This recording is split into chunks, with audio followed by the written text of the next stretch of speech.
Welcome, everybody. Thank you for joining me today. Wherever you're from, wherever you're watching, I just really hope to bring some education, some help, some things that you may not have heard before.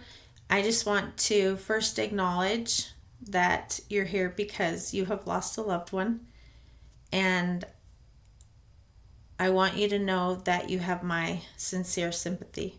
So, you might wonder why I'm here, what got me to this point. It has been 7 years since I lost my son to suicide, and I had no idea the pain or the deep, deep suffering that was even possible. I had no idea that that was even a possibility, and it took me to a place where he would understand. He was probably feeling the same way before he died. There are many invaluable lessons that I have learned through the years. And as I was searching and trying to find answers to a lot of my questions, I did come upon Dora Carpenter, who is a From Grief to Gratitude coach. And so I took her course in 2018 and became a certified grief coach. After that, I did help a few people, but I realized that I was not ready yet to focus on helping others when I was still going through a lot of the deep grief that I was feeling at the time. And so I put it aside, and I have felt like it's time for me to help others. Within a few days after our son died, my husband and I had the same thought that we needed to forgive him and that we needed to just be forgiving all around for any of the circumstances that played a part in his death, not just then, but things that played a part in his life over the years. But by always having the thought of forgiveness in our minds, I think the thought for forgiveness comes from we forgive him for putting us through so much pain. We know he didn't do it on purpose. He had no idea how he was not in a place mentally to probably comprehend how this would affect us. But it does soften our feelings toward him by always being in a forgiving state of mind. And you'll hear me say self-talk a lot. And so I either do some self-talk or I talk to him. It's just how I have been able to process things. I had never imagined the pain that I was in, and I didn't really understand what depression was. I didn't comprehend a lot of things. But I remember some friends asked me what they could do. Is there anything I could do for you? I said, yes, actually, I'm having trouble falling asleep at night. So they picked me up. We went out to pizza. And I remember smiling and having conversation and talking about things and maybe even some memories. But I had this real movie going on in the back of my mind of everything I had seen at the funeral home, everything. Just, there were a lot of things going through my mind. And I realized then that that was some of the PTSD that he was dealing with. That's kind of how it worked. I always thought it was a loud noise or a dream or something that startled people. But since then, since there have been so many reasons to have just post-traumatic stress disorder, so many reasons, I actually recognize that is a process. That could be what was happening after he got back from Afghanistan for a couple of years. He lost some buddies over there. He wore their names on a bracelet. And to just live with that all the time. I know he didn't like it when we said, Happy Memorial Day, and it's a mattress sale. He was not happy on Memorial Day. And I could see him wanting to pay tribute to those who had gone before. So as I really recognized and realized this, it helped me understand a little bit more about maybe what he had been going through. So I as I went through depression that I'd never experienced before, and I went through thoughts that I'd never experienced before, and pain that I had never experienced before, I really, really noticed, and I've asked other people this, and everybody's pretty much had the same answer, and that is, you just don't care. And I don't know if apathy is a good term for that, but I remember going through a stoplight, a red light, and thinking when I got to the other side, oh, I wish somebody would have just T-boned me. Like, I didn't care.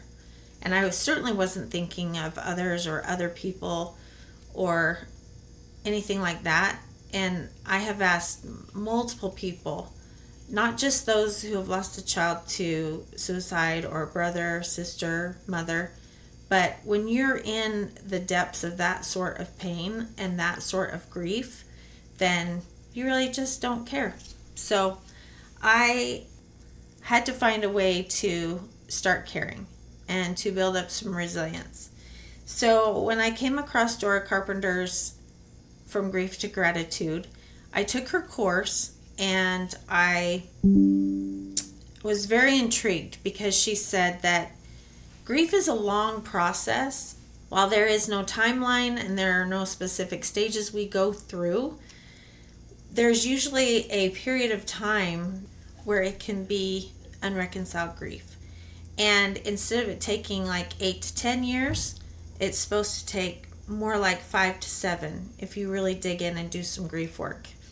So that was my goal. That became my goal. And then as I just kept thinking about all the Facebook groups and the depression and the anger and the PTSD and the trauma, I came up with this word of postvention. I thought I made it up, and I looked it up, and it's a real word. So I became more involved with just searching and learning about postvention. Even though I volunteer for the American Foundation of Suicide Prevention, I really want to get the word out more that people that have never considered suicide, never been depressed,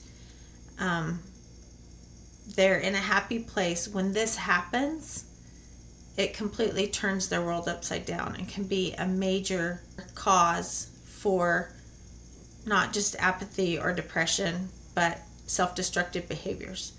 So in 2020, there was a study done, and those who were left grieving a suicide, 32% of those had suicide ideations and 8% completed suicide. So that remaining 60%, I hope you're in that 60% where we are processing, we are learning, and we are doing the grief work that we need. For some of you, this does require medication. For some, it does require a therapist, sometimes for years. There are some resources that did not used to be available for those suffering with PTSD or that have gone through a traumatic experience with losing their loved one to suicide. So the job I do is more of a coach. It's not so much accountability, but I'm on your side, right? I am wanting you to be one of the 60%. I am encouraging you, and I'm giving you, they don't really call them handouts anymore, but worksheets. I'm writing a book. I'm developing a workbook. I do one-on-one coaching. I have a course that you can take that also has a live Q&A on Fridays that you can either block out your video and just have your first name. I will know who you are, but no one else has to. Or you can participate and have the video on and ask questions and raise your hand and talk. So it's more of a support group that's a working support group, right? Not just looking for support or similarities, but actually asking the questions, doing the work. So that's what I'm here for. And I'm not for everybody, and I'm okay with that. I just want you to know that no matter what route you go, and it changes over time, you might need, medication at first, you might need medication the entire time, like for the rest of your life if you have anxiety and depression anyway. But no matter what, I hope that you do look into the option of coaching, even if it's not through me. I believe it does really help. I believe it does help to have someone who's been through it and on your side, because you can go through and get a degree and learn these things, and it's amazing what they've learned, what it takes to get a degree. But most of them have not experienced this type of loss. I do think it helps if someone's been through some of those similar experiences. I do refer people to counseling or medical doctors. I look for things like complicated grief, delayed grief, cumulative grief, and existential grief. There's a wide variety of different types of grief, and even grief with adolescents I'm not trained in, and so I typically refer to a therapist.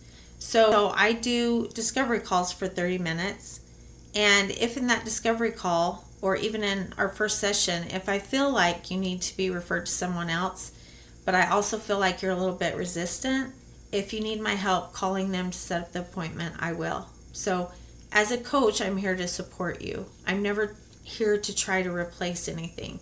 This is about you, this is about your progress, and this is about having someone on your side. Okay, so we're going to get into the presentation today. So these rocks behind me, I don't know if you can see, they basically are on everything and represent everything I've looked at. So they are by themselves a cairn, and multiple are cairns, and they were used to be used for a memorial when somebody actually passed away and they were headed west to mark their grave. They've been used on paths, trail paths, to mark a path, mark the way. And I have heard so much over the years about grief is like a tide, right? It can be rolling, it can be just kind of sweeping in with memories. You never know when it's coming, you never know when it's going, you never know how high the waves are going to get. And so in my mind, the first thing I pictured was just a pier and a pylon under the pier, and I'm just going to hang on to it, right? So it reminded me of what I did for years, and I would get in a cold shower, I would grab on, and I would look out the window, and I would say, I can do hard things. Like, I'm getting ready for work, and I can do this today. I can do hard things. And then as time progressed, and I wasn't holding on so tightly, I found other symbols. And when I came across this picture, it really spoke to me. And so I hope whatever you're doing, whatever you're visualizing, find something that speaks to you and find a way to describe it. All right? So we're going to work from the bottom up because the bottom is the strongest rock, right? So this is C for communication.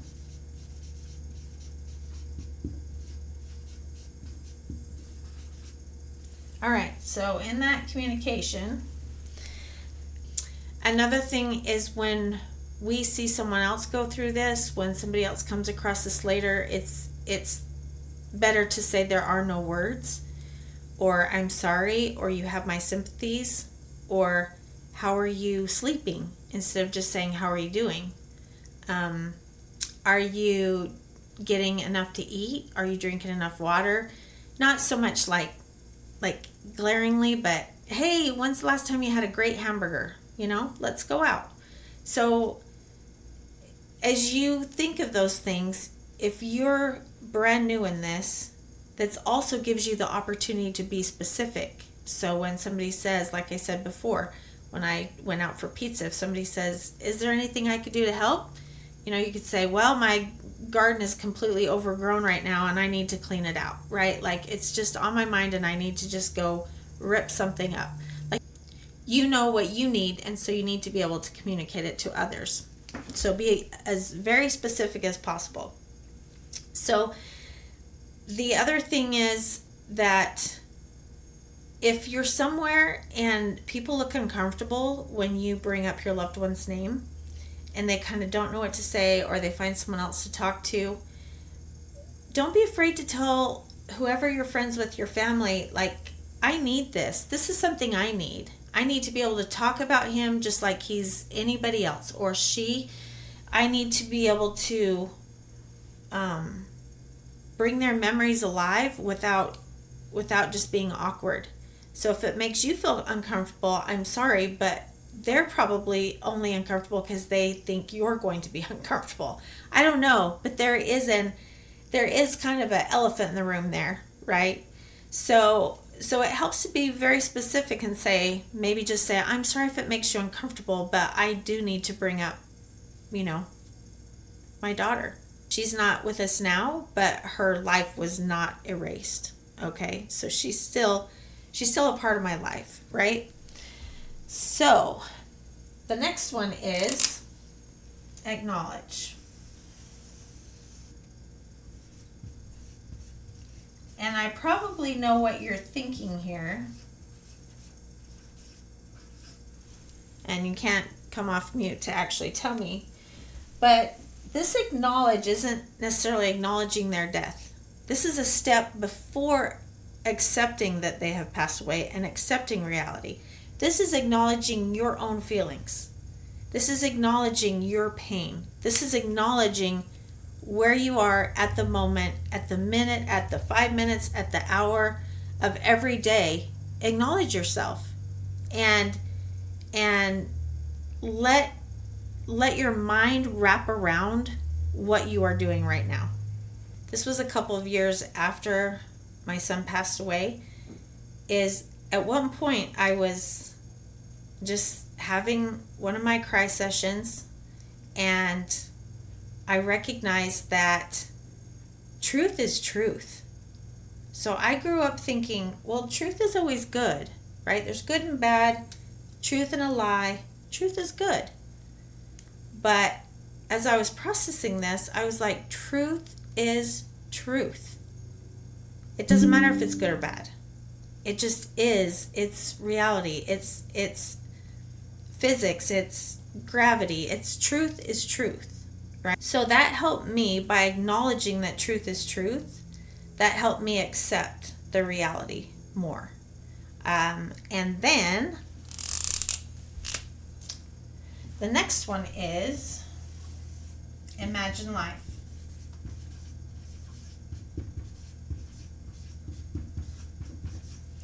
And this is different than you're probably thinking too, okay? Because you're probably trying to imagine life with your loved ones still near, with them still here, with them still laughing, with you being able to go out to dinner. Like, you want to imagine life with them still here. But we're going to turn it around. I want you to take some time and list all of the things that you remember and that you love about the person who passed away. So it could be favorite color. It could be that you enjoy talking on the phone. It could be that you loved the same food. It can be anything that you can think of that you loved about this person.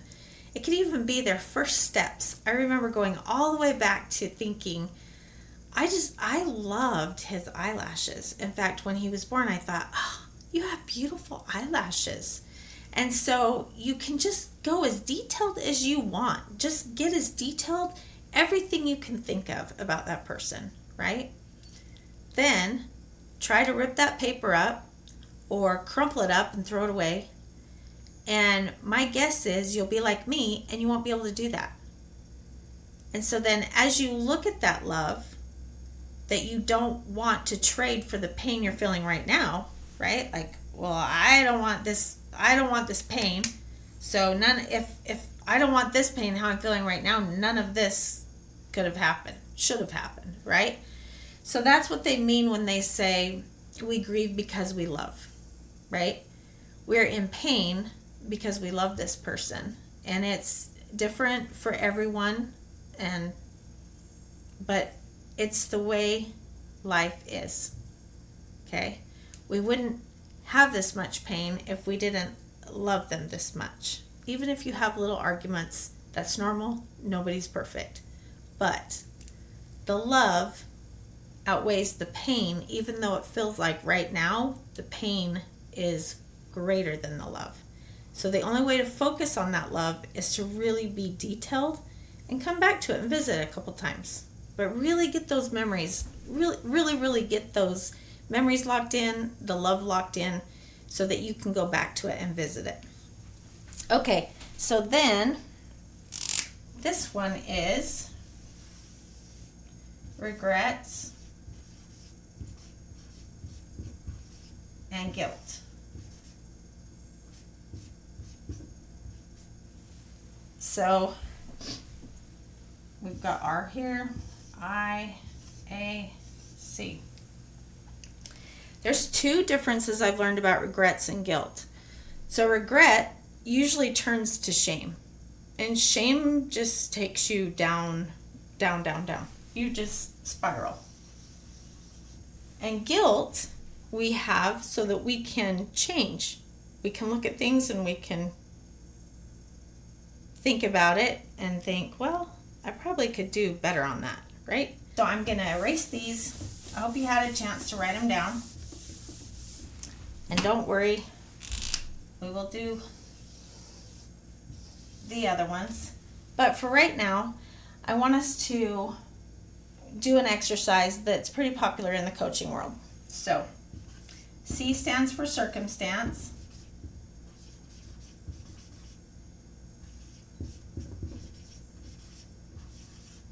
And circumstance is something that you cannot change. It's an absolute, okay? So it is an absolute. T is the thought you have about that.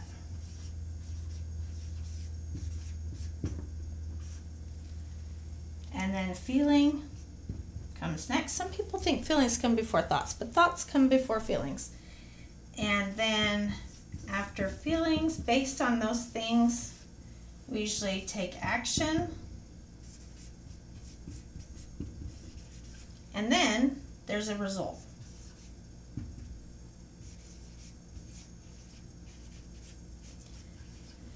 And so we've all probably heard, if you want a different result, change the way you do something. Like if you want a different result, do something different, okay?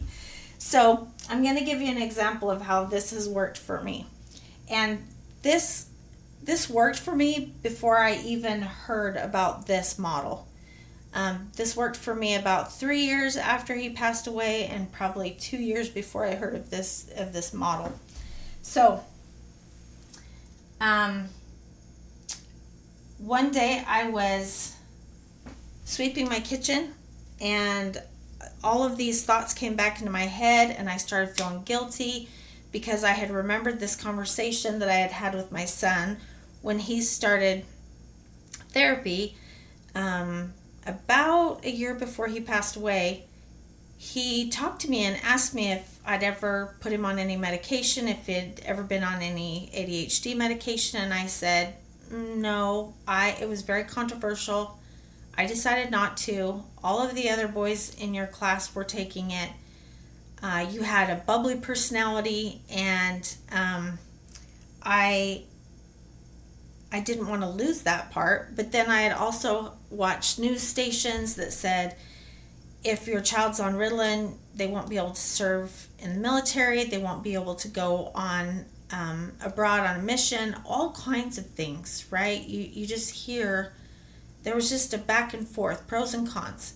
So I told him and explained to him this, and I just said, I did the best I could at making the decision I did at the time, right or wrong. The circumstance was the absolute, was that I made that decision, right? So that was basically a past circumstance. I don't know how else to put it, but the circumstance was that I did not give him medication. So that was a circumstance, okay? So here I am sweeping, and I have these thoughts. Why didn't I do that? Just all of these guilt thoughts, like questioning, like what in the world was I thinking? Why, if I really wanted him to be his best? Why didn't I push more for him? I went down the road of guilt, probably more so regret, because I was spiraling with these feelings of regret and decision. So the feelings was sad, quickly turning down to the action, which was getting tearful, depressed, just went, sat down, slumped over. I could tell I was going down, and this had been 3 years, and so it had been a while since I'd had an experience like this. So the results was, I stopped sweeping, and I sat down, right? Like, these are simple examples, but the thought that came was that we're good. We had the discussion. He knows why I didn't do that, what my choices were, and I cannot change that. It's it's what happened. I can't change the past. So then that guilt goes away because we're good, right? And that changed my feelings to happier. And my action was I got back up and swept the floor, right? So I swept the floor, finished my work. But that result, that action, that process was good for me to go through so I could remember the truth is absolute. I could remember, like, I was doing this before I had learned these things, but I had already experienced the truth, the reality, the acknowledgement, the acceptance. They all just kind of go in line, and you remember something that you learned and remember this that you learned. But when I was preparing this came back to me that I didn't know this before I experienced this, but it actually works. It works.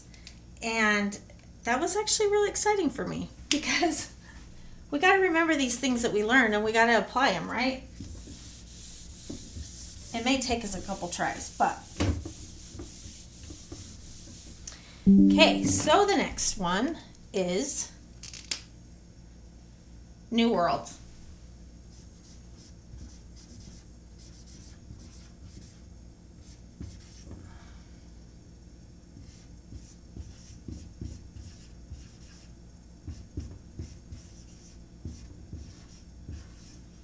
Okay, so your brain, when someone passes away, usually by natural causes, it's a forward motion. So whether they're sick or elderly, whatever the next step is, or if you're preparing, you still can never prepare for what you're going to feel when someone dies, that you've never felt that before. But when you're trying to process this, it's always in a forward motion. With suicide, your brain can't go forward. Your brain is always going back, always trying to figure it out, always trying to process the guilt, always trying to get back to a happy place before this even happened. So your brain is always going backwards instead of moving forward. So as your brain is always trying to go backwards, to find some sort of happiness again so that it doesn't feel this pain, we need to help it. And there are different ways to help it, but we're going to just use this example that I heard on a TED Talk a long time ago that I haven't been able to find again, so I can't give her the credit. But it really sunk deep, and I think about it all the time. So say I was living in a world of yellow, and everything was happy, and then now I'm blue, depressed. Well, what does yellow and blue equal? Green. So now I need to learn how to live in a world of green with both the past, the happy, whatever happened, and the pain I'm feeling now, which is going to be the future. It's not just like today or this hour. So the past happy, enjoying this person, grandfather, wife, son, daughter, sister, brother, and knowing now that the future that's never going to be the same. So we're constantly retraining our brains to say, this is where we're headed. This is the forward motion we're going into. So I'm going to give you an example on that also. So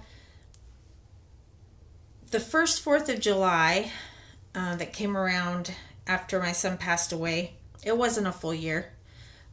And I was visiting family. And I went to church on Sunday, 4th of July. They started talking about military and things like that. And you would think that was what would bother me, right? What would cause a grief burst. Because the other people sitting on the row saw my eyes swelling up and probably just assumed it's because I was discussing that the talks were about the military and the service and how grateful we are. I could not contain what I was feeling. This was a burst volcano, not a grief burst. And I walked to my parents' house, flopped myself on the bed, and cried and cried and cried. My husband and myself and my son, and it was an incredible weekend. Incredible. He told us stories of when he was in the military, and he told us, I've got video of him telling us about the turrets that they would just put around and shoot off in a rhythm to celebrate the 4th. And we were able to go to the pool and at night and watch the fireworks from the apartment pool. We talked about all kinds of things and had a lot of laughs. And so the reason I bring this story up is because I had never experienced that first thing. And they say the first are the hardest. The first birthday is the first this, the first that. And that is true. But the first time you have a memory that you have not acknowledged before, it's going to come up. It's just going to show up. And so the next 4th of July, I did much better. I'd already processed that, acknowledged it, acknowledged the pain, acknowledged the memory, acknowledged the love, accepted it. And by the time the next 4th of July rolled around, I could actually participate. And I was like, that was an amazing time with our son that I loved. And so as I talk about this new world, it is really the balance between love and pain and being able to move forward and create a new space in the fact that we don't know when it's going to come up. And our new brain needs to be okay with that. We cannot predict when we're going to have a grief burst. Okay? So, as we talk about this last one, I'm just going to bring it down here a little bit. But it's self-love.